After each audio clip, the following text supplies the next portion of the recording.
Assalamualaikum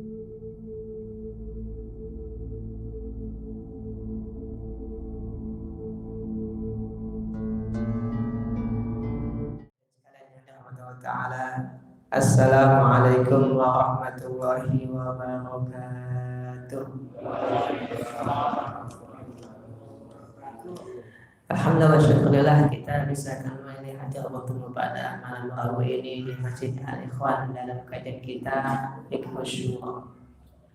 Mari kita buka talim kita dengan baca surah Al-Fatihah sebagai wasilah kita amal kepada Allah Subhanahu wa taala, taufik dan hidayahnya serta hidayahnya hingga kita bisa mendapatkan ilmu yang bermanfaat.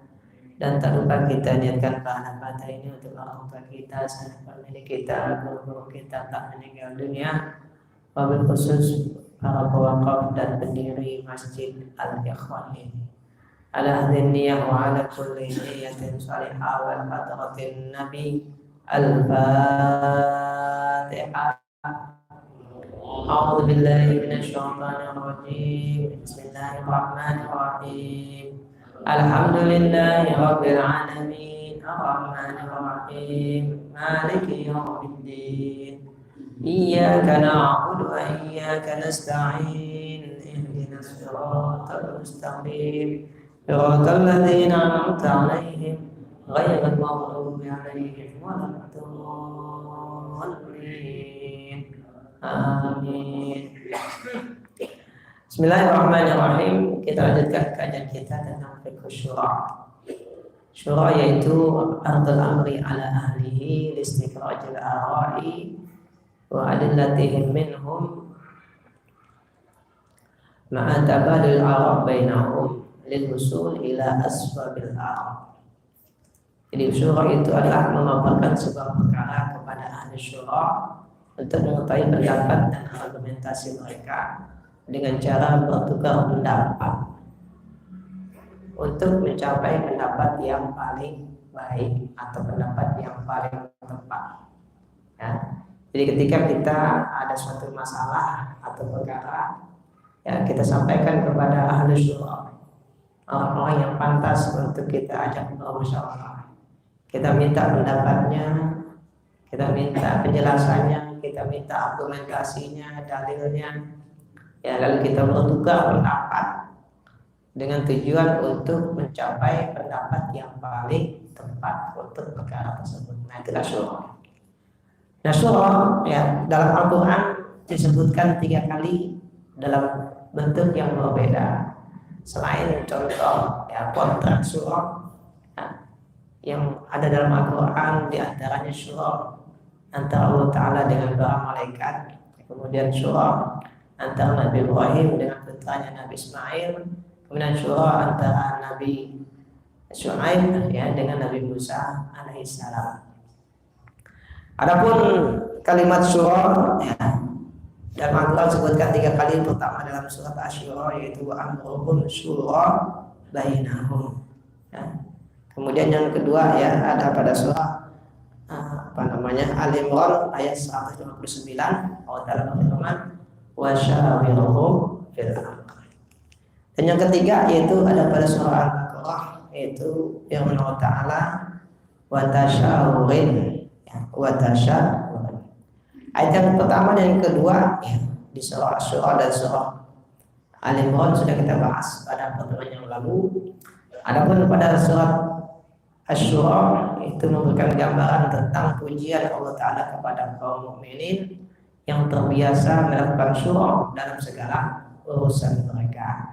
Wa amruhum syura bainahum. Perkara mereka dimusyawarahkan sesama mereka. Ya. Di sini amruhum am, umum segala perkara, tidak dibatasi perkara tertentu.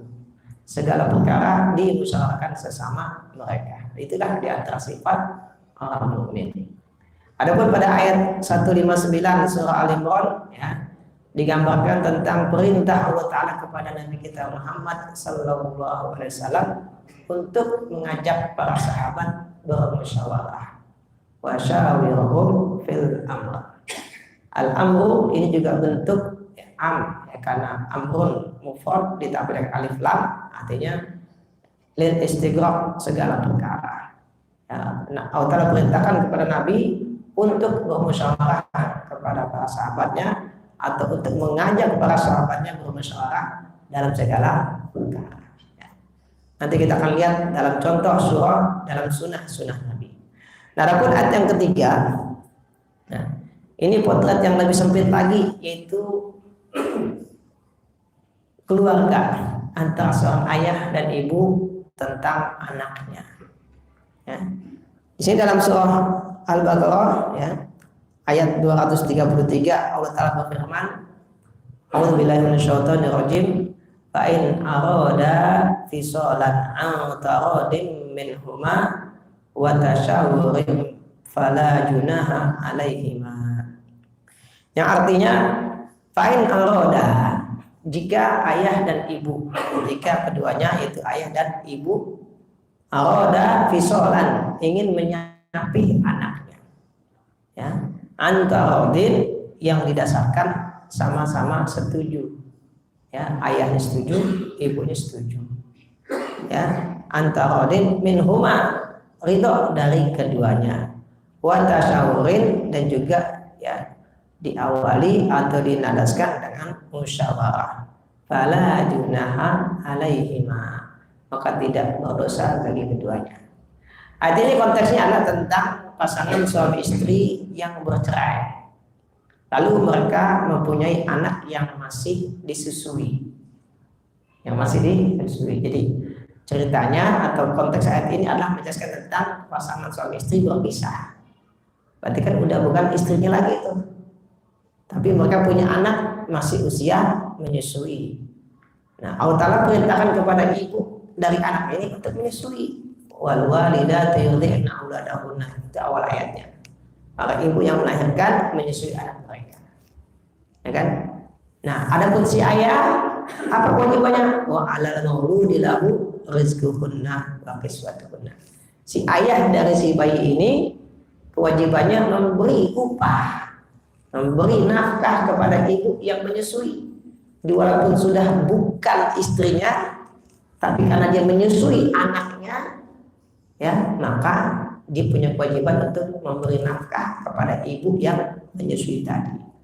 Karena secara hukum nafkah anak tersebut kewajiban ayahnya.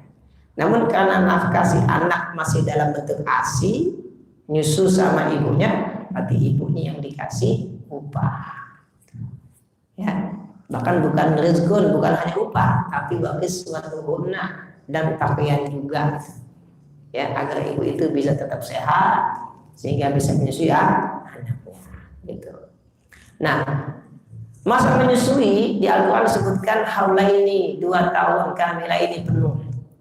Maksudnya adalah antara ayah dan ibu, ya, ini kan tadi dikatakan ayah memberikan upah kepada istrinya atau ibu si anak tadi.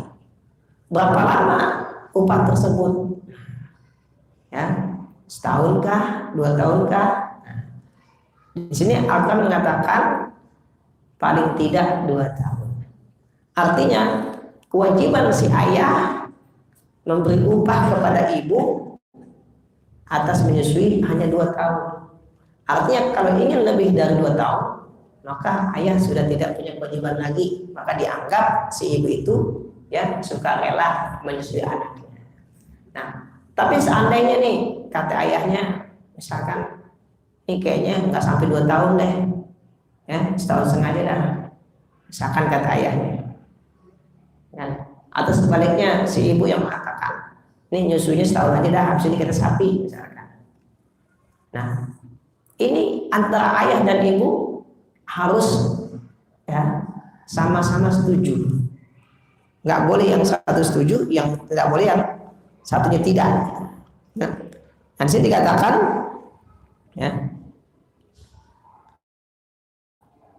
dalam tafsir, ya, At-Tabari, ya, dalam tafsir Ibnu Katsir juga disebutkan, ya, laisa laha an taftimahu illa an tarda illa an yarda. Ya, jadi tidak boleh si ibu menyapi anaknya kecuali ayahnya setuju. Wa laisa lahu an yaftimahu illa an tarda. Begitu juga si ayah, apa namanya, si ayah tidak boleh menyapi anaknya kecuali ibunya itu. Kalau seandainya nggak sepakat, fa'il lam yajtami'a, kalau nggak ketemu sepakat, falaisa laha an taftimah dunal haulain. Maka tidak boleh bagi si ibu menyapi anaknya sebelum 2 tahun. Ya. Jadi kalau ayahnya bilang saya nggak setuju, berarti ibunya nggak bisa tuh berhenti menyusui sampai 2 tahun. Atau sebaliknya, ayahnya yang mau nyetop, ibunya nggak setuju, nggak boleh juga sebelum genap 2 tahun. Itu namanya antarodin, sama-sama ridho. Ya, itu kalau sapinya sebelum 2 tahun. Kalau setelah 2 tahun, nah itu bebas. Artinya apa? Kalau ibunya sudah tidak mau menyusui lagi, ayahnya nggak bisa maksa. Ya begitu. Atau sebaliknya, ayahnya udah nggak mau lagi nih. Ya kalau udah nyusuin, lu nggak bisa ngasih upah, ya kan? Maka ibunya juga nggak bisa maksa. Itu kalau sudah 2 tahun. Tapi kalau di bawah 2 tahun, maka tidak bisa menyapi anaknya sepihak. Tidak bisa menyapi anaknya sepihak, ya. Tapi harus sama-sama setuju. Ya, seperti disebutkan dalam tafsir ya At-Tabari dan Ibnu Katsir. Nah, adapun terkait dengan musyawarah, karena sih ada 2, antarodin dan tasyawurin. Sama-sama setuju dan juga dimusyawarahkan dulu. Ya, harus musyawarah. Maka dikatakan sini ya, dalam tafsir Ibnu Katsir dikatakan, inna firada adima bidzalika dun akhar la yakfi. Kalau salah satu aja mengambil keputusan tanpa yang lain itu tidak cukup. Wala yajuz li wahidin minhuma ayyastabida bidzalika. Ya. Dan tidak boleh salah satu dari keduanya bertindak semena-mena mengambil keputusan min ghairi musyawaratil akhar, tanpa bermusyawarah terlebih dahulu dengan yang lainnya. Subhanallah, ini masalah anak aja nih harus setuju nih Bapak Ibu. Makanya kalau dalam dunia pendidikan nggak boleh bapak bilang A, ibu bilang B, nah gitu. Anak bingung yang mana yang mau diikuti. Ya kan dah udah ngajarin itu. Jangan sampai bapak bilang jangan, ibu bilang iya. Atau sebaliknya, ibu bilang jangan, bapak bilang iya, jangan juga. Harus sepakat antara bapak dan ibu dalam pola pendidikan anak. Kalau enggak, nanti anaknya bingung nih mau ikutin yang mana nih. Akhirnya nggak ada yang diikutin, bapaknya kan diikutin, ibunya kan diikutin. Nah, itu kan faktanya begitu. Ya, tapi musyawarahnya jangan depan anak, nah, gitu. Di belakang anak sepakat, nah baru disampaikan ke anak. Nanti Al-Quran mengajarkan begitu.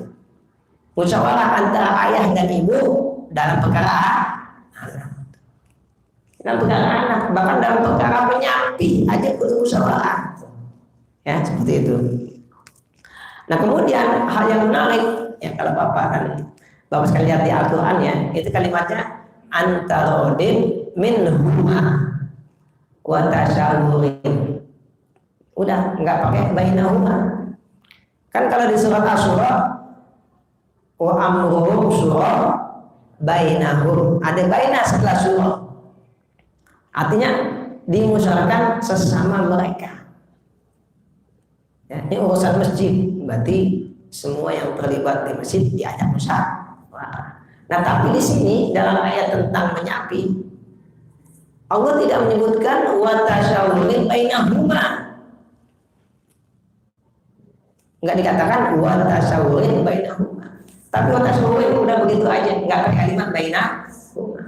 Berarti ini menunjukkan yang diajak musyawarah bukan hanya ayah dan ibunya aja, tapi pihak-pihak lain yang dipandang perlu untuk dilibatkan dalam musyawarah ini. Ya, seperti itu.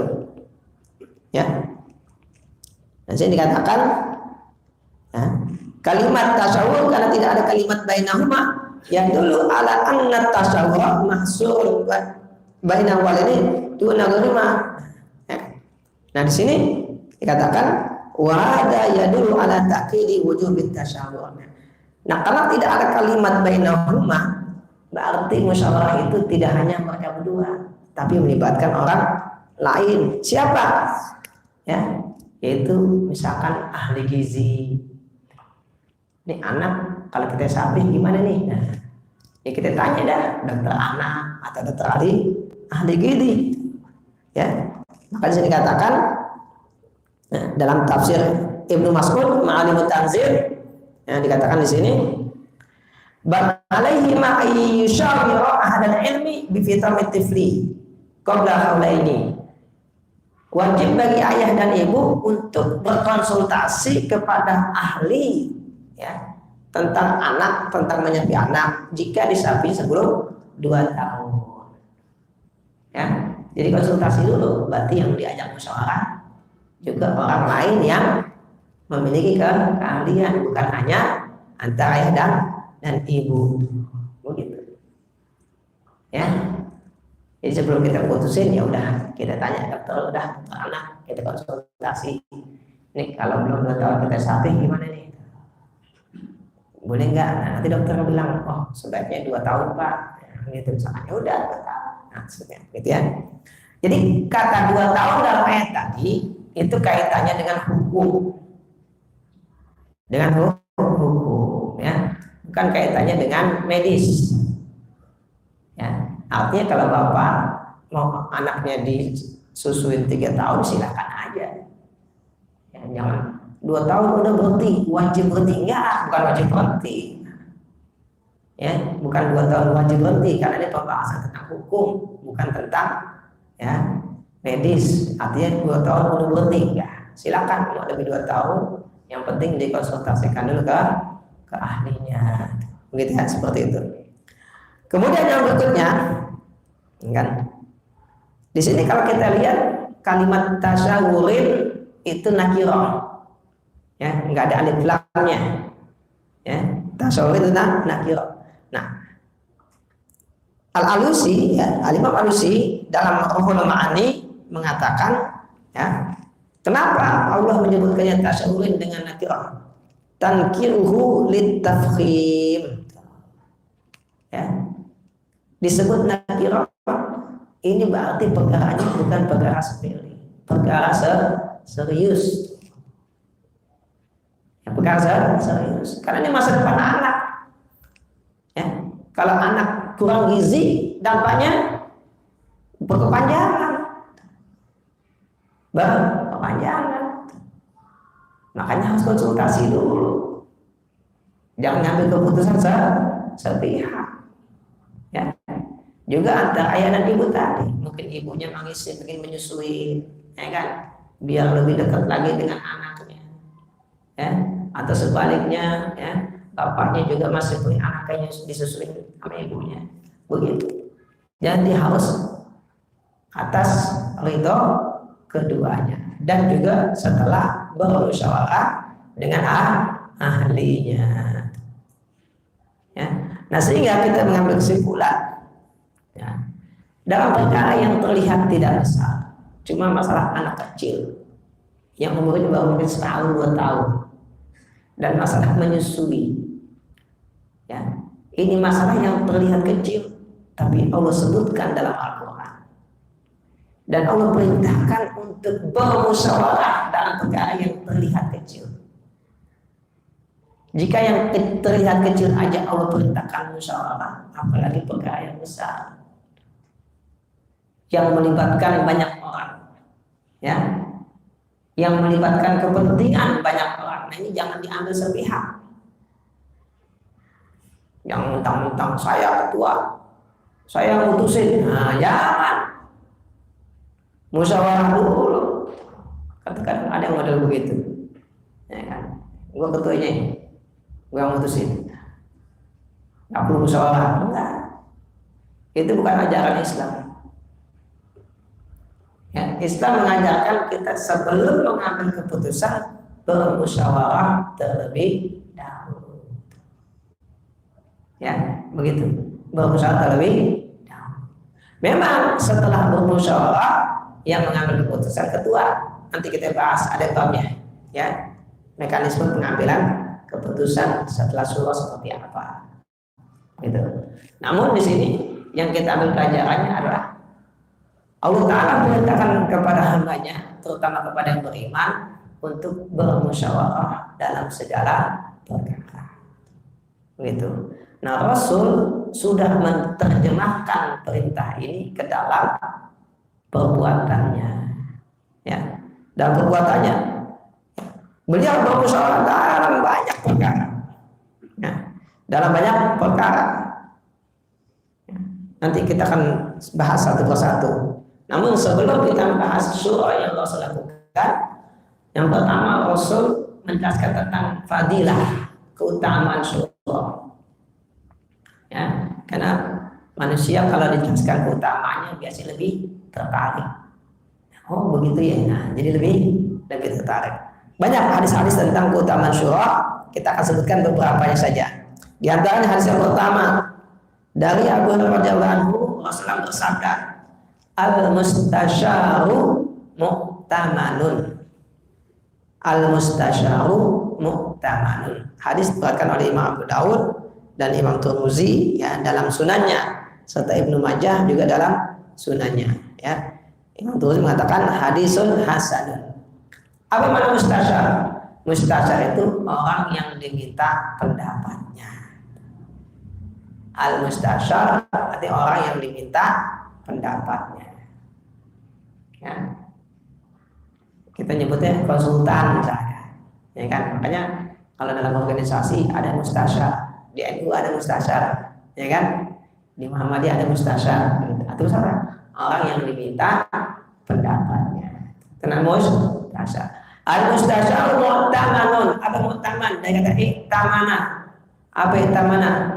Ya, mempercayainya. Berarti mu'taman dapat dipercaya.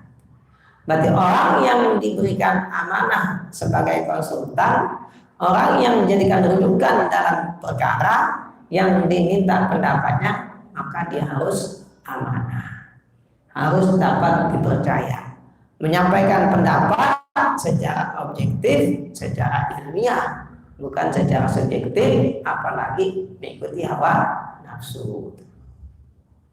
Ya, ini Nabi dah ingat ini al-mustasyaru mu'tamanun.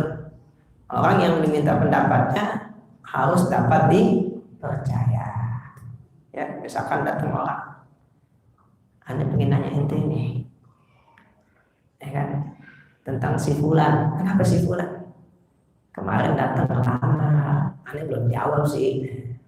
Anda pengen tahu yang ente kenal tentang dia gimana? Nah, katakan lagi ya. Boleh. Kenapa? Karena dalam rangka pernikahan, bukan mau gosip. Kalau mau gosip nggak boleh. Kan nggak boleh orang gosip, ghibah namanya nggak boleh. Tapi kalau untuk rencana pernikahan, kan kita perlu hati-hati sebelum mengambil keputusan. Boleh kita nanya, menurut ente gimana? Ente kenal kan dia? Ente kan teman dekatnya. Nah, gitu kan. Nah, kalau kita dalam posisi tanya harus jawab secara objektif. Yang bagus bilang bagus, yang nggak bagus bilang nggak bagus. Baru nanti yang bersangkutan yang mutusin. Begitu. Jangan yang bagusnya doang sebutin, yang jeleknya kagak. Atau yang jeleknya doang sebutin, yang bagusnya kagak. Itu namanya mu'taman. Mu'taman. Aneh mau beli mobil nih, ente kan ngerti tentang mobil. Jawab secara amanah. Jelasin sesuai dengan yang kita tahu secara objektif. Nggak boleh subjektif, apalagi ikut hawa nafsu. Itu namanya al-mustasyaru mu'tamanun. Ya. Hadis yang kedua. An Jabir radhiyallahu anhu qala Rasulullah sallallahu alaihi wasallam, "Idza istasyara ahadukum akhahu falyushir alaihi." Falyushir alaihi. Ya. Hadis diriwayatkan oleh Ibnu Majah dalam sunannya, ya. Juga disebutkan oleh Imam Al-Katsir dalam tafsirnya. Idza istasyara ahadukum akhahu. Jika seorang di antara kalian minta pendapat dari saudaranya. Jadi jika seorang di antara kalian diminta pendapatnya, falyushir alaihi, maka berilah pendapat kamu kepadanya. Itu tentu kalau kita punya pendapat, kalau enggak Anda nggak bisa jawab, Anda nggak tahu jawabannya. Nah, silakan. Tapi kalau kita tahu, sampaikan. Jangan kita tahu, kita tutupin, nggak boleh. Ya, karena Allah mengatakan, fa in amina ba'dukum ba'dha falyu'addil ladzi tumina amanatahu waliyattaqillaha rabbah. Fa in amina ba'dukum ba'dha, jika kalian saling percaya. Tadi kan mustasar utama ya. Orang yang diminta pendapatnya berarti dipercaya. Jadi ketika kita minta pendapat orang, berarti kan kita percaya dia. Ya kan? Ya kalau kita nggak percaya, kita nggak minta pendapatnya. Soalnya datang ke Ustaz, nah berarti kan dipercaya tuh. Nah ini Ustaz harus amanah nih. Jadi kalau diminta pendapatnya, falyusyir alaihi, sampaikan pendapatnya. Tentu kalau tahu. Ya kalau nggak tahu, ya bilang nggak tahu.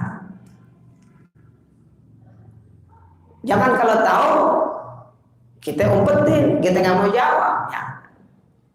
Apalagi tentang ilmu, ya. Karena dia mengatakan man su'ila an ilmin fakatamahu. Barang siapa ditanya tentang suatu ilmu, lalu dia menyembunyikan.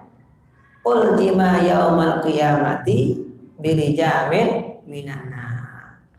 Di akhirat nanti uljima. Apa uljima? Lijam itu tali pelana ya namanya, yang buat kuda tuh ya kan, kuda kan diikat palanya gitu. Nanti diikat kayak kuda tuh seperti itu, tapi talinya dari neraka.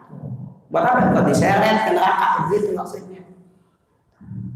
Ya, kan tadi kan buat narik tuh, ya buat narik, berarti buat diseret ke neraka. Ya, berarti terjemahan bebasnya akan diseret ke neraka. Jadi kalau kita punya ilmu, orang butuh sampai, jangan ditutupin. Aku kasih tahu, biarin aja. Biarin nyari sendiri, artinya begitu. Biasanya anak sekolah kalau nanya kenapa gitu. Gue capek-capek belajar, lu tinggal nyontek doang. Ya kalau nyontek ujian memang nggak boleh. Kalau belajar, kalau ujian jelas nggak boleh kan. Kan ujian untuk mengetahui kemampuan masing-masing, nggak boleh nyontek. Tapi kalau belajar, nggak boleh dia pelit, sampaikan.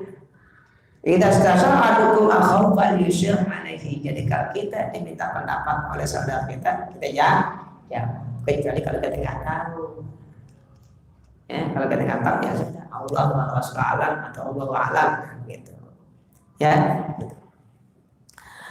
Nah kemudian hadis yang berikutnya, ada Ibnu Umar radhiyallahu anhuma, ada Nabi sallallahu alaihi wasallam qala, man arada amran fashawara fihi wa qada hudiya li arsyadil umur. Ya. Hadis diriwayatkan oleh Imam Baihaqi dalam Syu'abil Iman.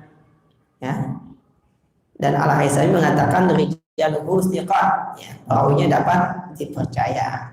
Gitu. Dan juga dalam Fathul Qadir ya disebutkan hadis tersebut.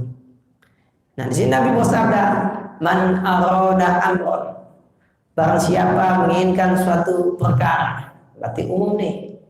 Ya, secara usul fiqh itu namanya nakirah dalam bentuk syarat. Man arada, siapa yang ingin, ya, amron, perkara, berarti perkara apa aja. Fasyawara fihi, lalu dia mengajak orang lain bermusyawarah. Fasyawara fihi, kita ada urusan, kita ajak orang lain musyawarah, kita konsultasi dulu, kita tanya-tanya dulu, ya. Wa qada, lalu dia memutuskan. Jadi sebelum dia memutuskan, dia nanya orang dulu, tanya apa aja, kita mau belanja, nanya-nanya dulu, cari tahu. Apalagi zaman sekarang kan gampang, tanya si A, tanya si B. Nah, gimana pengalamannya? Ya, lagi zaman sekarang gampang informasi, buka Google, buka YouTube, nah, ya kan? Baru kita putusin. Ya, man arada amran fasyawara fihi wa qada hudiya li arsyadil umur. Hudiya, dikasih petunjuk oleh Allah Ta'ala li arsyadil umur, untuk perkara yang paling tepat. yang paling benar, karena kalimat rasyid benar dan tepat. Itu rasyid namanya. Benar dan tepat. Karena bisa benar tapi belum tentu tepat. Ini benar dan tepat. Itu di aksadir umur. Ya. Jadi kalau kita tanya sana sini dulu, cari informasi, konsultasi dulu, insya Allah yang seperti ini ketika kita mengambil keputusan akan mengambil keputusan yang paling tepat. Ya, yang paling tepat. Ada hadis lain juga, namun ya setelah saya cari ternyata hadisnya dhaif. Ya, bunyinya ma khaba man istakhara wa ma nadima man istasyara wala ala ya man iqtasada. Yang artinya ma khaba man istakhara, tidak pernah kecewa orang yang beristikharah. Wa ma nadima man istasyara, dan tidak pernah menyesal orang yang minta pendapat dulu kepada orang lain. Wala wa ma'ala man yaqtasada, dan tidak akan pernah kesulitan orang yang hemat. Ya, jadi kalau kita hemat enggak jadi ala tapi kesulitan keuangan. Kesulitan keuangan. Nah, setelah dicari-cari ternyata hadis ini ya termasuk hadis dhaif. Ya, bahkan dikatakan hadis maudhu, walaupun maknanya enggak salah. Ya, namun itu bukan perkataan Nabi. Ya, karena udah ada hadis lain yang maknanya sama. Ya. Yang kesimpulannya, ya, Nabi menganjurkan kita untuk bermusyawarah. Ya, kalau kita bermusyawarah, berkonsultasi, nanya dulu kepada orang yang ahlinya, insya Allah akan mendapatkan petunjuk yang terbaik. Ya. Nah ini hadis berikutnya nih. Ya. Sa'ad bin Sa'ad As-Sa'idi qala Rasulullah SAW ma syaqiya qattu abdul bimasyuqatin wa ma sa'uda bistighna'i rahin. Ya. Ini hadis ini ya, maktub dalam tafsir Al-Qurtubi atau Al-Jami' li Ahkamil Quran ya. Atau maktub juga dalam Musnad Syihab ya. Yang artinya ma syaqiya qattu abdun, tidak akan pernah seorang hamba itu syaqiyun sengsara bimasyuratin dengan bermusyawarah ya. Jadi kalau kita bermusyawarah kita akan mendapatkan petunjuk yang terbaik, berarti nggak akan pernah sengsara, nggak pernah akan susah. Wa ma sa'ida wa ma sa'uda bistighna'i rahin. Sebaliknya nggak akan bahagia kalau dia nggak butuhkan pendapat orang lain. Dia nggak mau pendapat orang lain, pendapat dia aja. Nah, seperti ini hidupnya nggak akan mudah, nggak akan bahagia, susah terus. Ya susah. Karena logikanya begini, kalau kita nggak dengar pendapat orang, hanya pendapat kita, kan kita punya mata cuma dua, punya kuping cuma dua. Kalau kita minta pendapat orang lain, berarti nambah. Tambah 1 orang, berarti tambah 4 mata. Tambah 10 orang, tambah 20 mata. Kan begitu. Ya kan? Atau kita baca buku, orang lain baca buku, nah kan apa ilmu kita? Nah itu yang dibiasakan oleh Nabi untuk bermusyawarah, untuk mendengar pendapat orang lain. Karena bisa jadi ada hal yang luput dari kita, yang orang lain tak tahu. Ya, yang orang lain tahu, bisa jadi terlewat oleh kita, nggak kepikiran oleh kita, ya, yang orang lain nggak kepikiran, atau yang kita nggak tahu tapi orang tak tahu.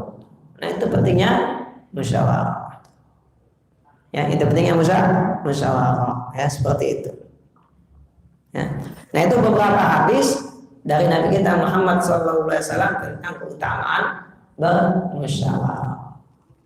Nah sekarang kita berikutnya melihat praktek musyawarah yang dilakukan oleh Nabi kita Muhammad SAW.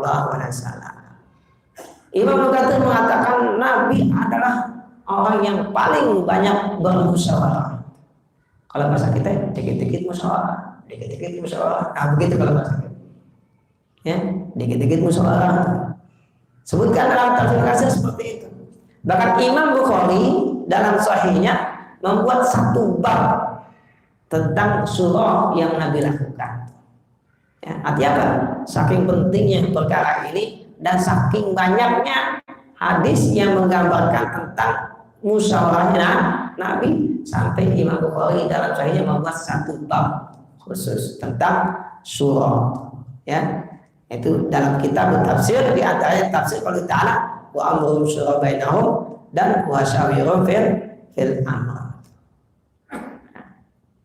Nabi banyak melakukan musyawarah, ya, sampai hal yang kelihatannya sepele, kecil, atau bahkan mungkin urusan pribadi, itu Nabi tetap bermusyawarah. Ini contohnya nih, Qissatul Ifki, ya, Qissatul Ifkun itu bahasa kita, fitnah kalau bahasa kita, itu tuduhan yang tidak ada buktinya. Ya, itu kisahnya ya, dalam Sahih Bukhari panjang disebutkan ya, yang menceritakan langsung tokoh utamanya yaitu Sayyidah Aisyah Ummul Mukminin. Dia bercerita tuh, ya, panjang, hadisnya itu panjang banget. Ini Sayyidah Aisyah yang bercerita langsung sebagaimana dikutip oleh Imam Bukhari dalam Sahihnya.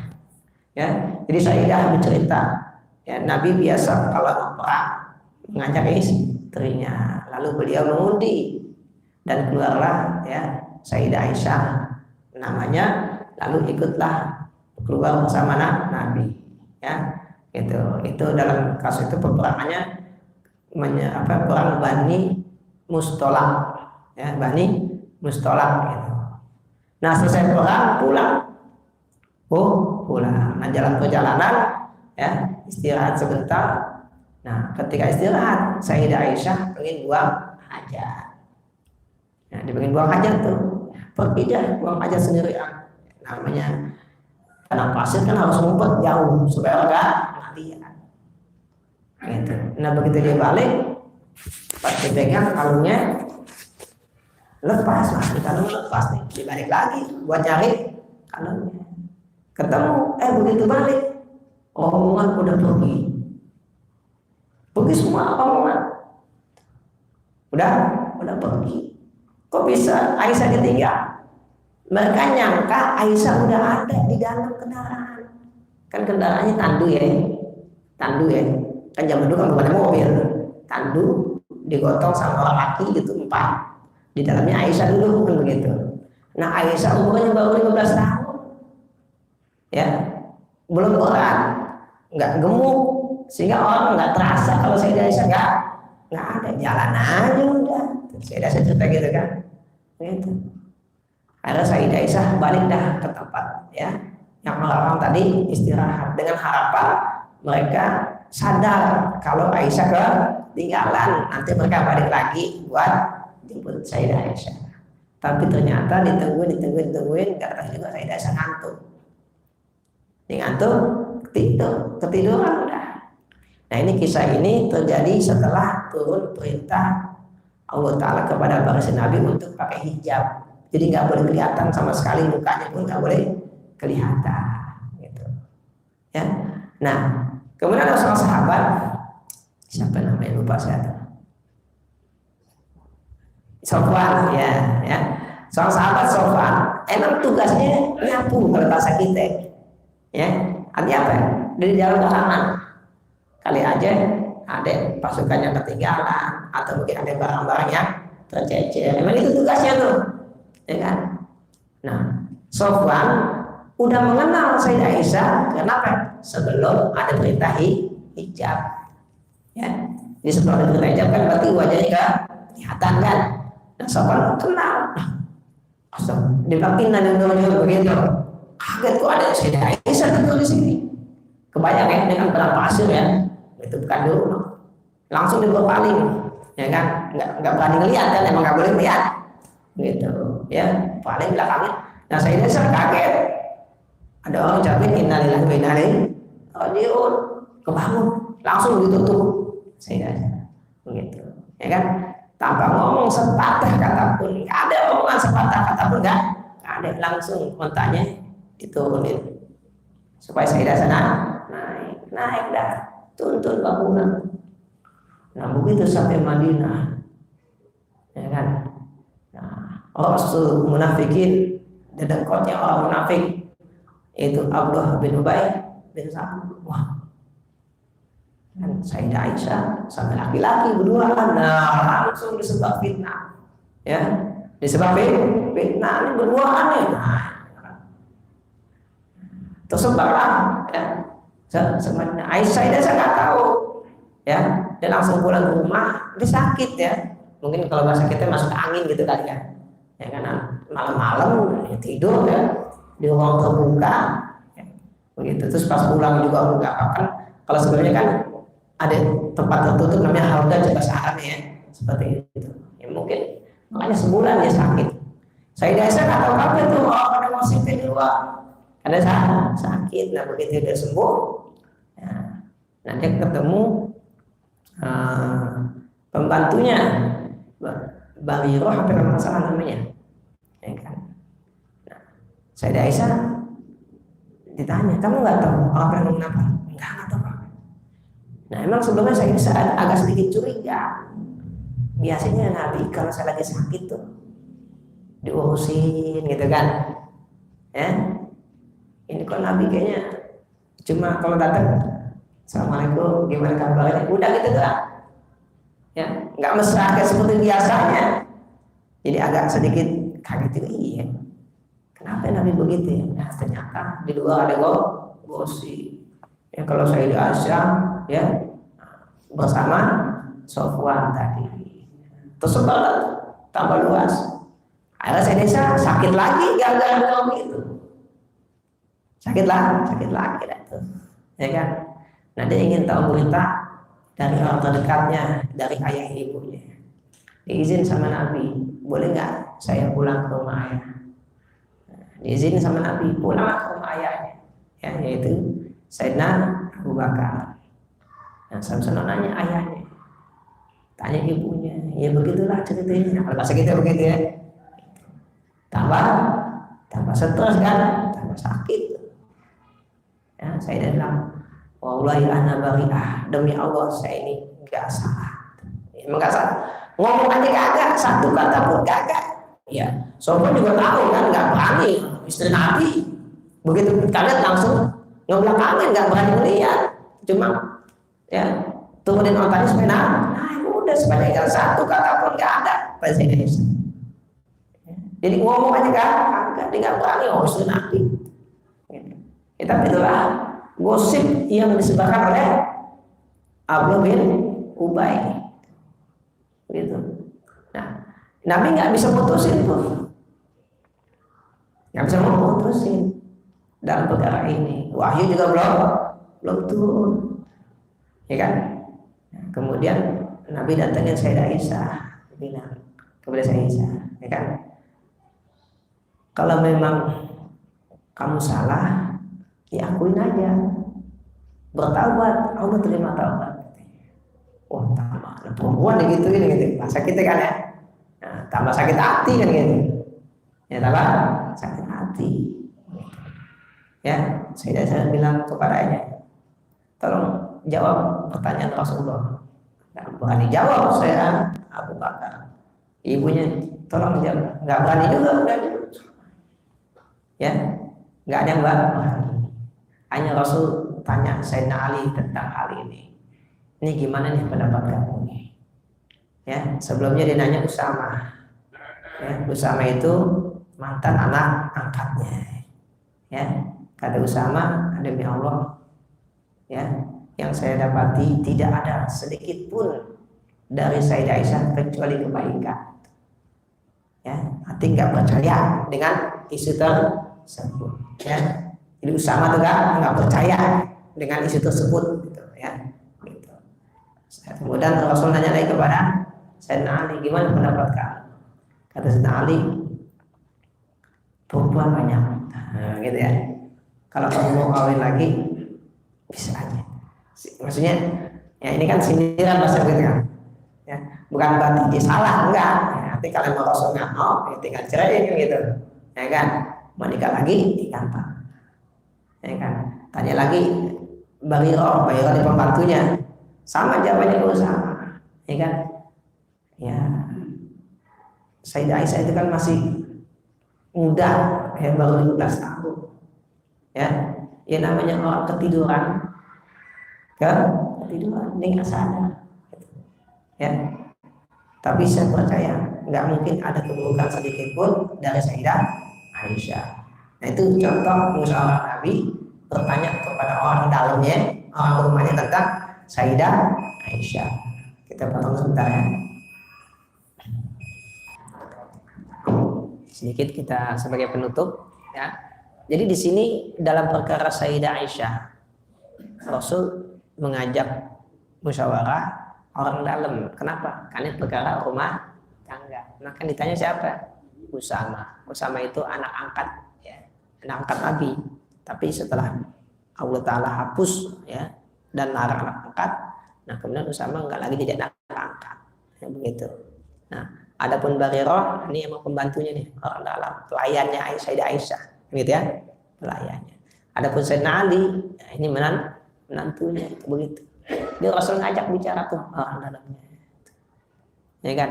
Kalau yang diajak bicara bapak ibunya Sayyidah Aisyah, mungkin lain lagi pendapatnya, yang gitu. Bapak ibunya pasti kan beda, seperti itu. Artinya dalam perkara seperti ini Rasul minta pendapat orang lain. Nah, adapun perkara orang-orang yang menyebar fitnah, yang membuat fitnah, Rasul juga nanya. Ya. Nah, ini karena urusannya bukan urusan keluarga lagi nih. Kalau bahasa kita urusan ketertiban. Ya. Urusan keamanan. Kenapa? Karena di fitnah Rasul bikin kekacauan, keonaran kalau bahasa kita ya. Ya. Jadi kalau ada ungkapan yang bikin onar, nah itu kan bisa dipidana. Ya, gara-gara bilang alhamdulillah saya sehat, nah gitu doang jadi pidana, ya kan? Alasan apa? Bikin onar gitu ya, ya kan? Yang barang alhamdulillah saya sehat, tanya gitu bilang sehat masih dipidana, gara-gara begitu doang. Alasan apa? Bikin kekacauan, ya kan? Bikin onar gitu ya. Jadi bikin onar juga sebenarnya memang bahaya. Nah ini Abdullah bin Ubay bin Salul, akhirnya Nabi kumpulkan para sahabat, ya. Nabi nanya, ya kan? Ma tusyiruna alayya fi qaumin yasubuna ahli ma alimtu alaihim min su. Ma tusyiruna alayya fi qaumin. Apa pendapat yang kalian akan sampaikan kepada saya tentang orang-orang yang yasubuna ahli, mencela keluargaku. Ma alimtu alaihim min su, yang aku tidak, ya, ketahui sedikit pun keburukan. Ya. Maksudnya Rasul tentang Abdullah bin Ubay dan orang-orang lain yang menyebabkan fitnah. Ini kita apa ini? Nah kalau bahasa kita begitu. Ini kita apa ini orang-orang seperti ini? Nah, Rasul itu nanya, sungguh itu sahabat. Nah jawabannya insya Allah kita terusin lagi karena panjang ceritanya. Ya. Nah itu hanya intinya contoh di mana Rasulullah mengajak musyawarah. Ya. Dalam segala perkara. Ya, nanti masih banyak lagi contoh-contoh musyawarah yang Nabi lakukan. Ya, ada satu kitab, ya, itu dikumpulin tentang surahnya Nabi. Ya, banyak situ surahnya Nabi di situ. Ya, insya Allah kita akan pelajarin, ya, sebagai petunjuk buat kita di mana Rasulullah SAW. Ya, Rasul itu kan sebenarnya kalau bahasa kita, tanya aja Allah langsung. Ngapain nanya orang? Jangan begitu. Ya kan? Ngapain nanya orang? Tanya aja Allah. Kan gitu. Nah Allah maha tahu malah. Kenapa nanya orang? Ya kan gitu ya. Nah, tapi kan yang jadi masalah kan setelah Rasul. Ya Rasul sih bisa tanya Allah. Nah kamu setelah Rasul memang bisa tanya Allah. Ya kan? Makanya Rasul ngajarin musyawarah. Begitu maksudnya. Karena Rasul nyontohin. Nah kalau Rasul selalu nanya Allah nggak nanya manusia, terus yang sesudah Rasul gimana? Ya kan? Makanya lalu bersikap dan bertindak tanduk untuk dicontoh.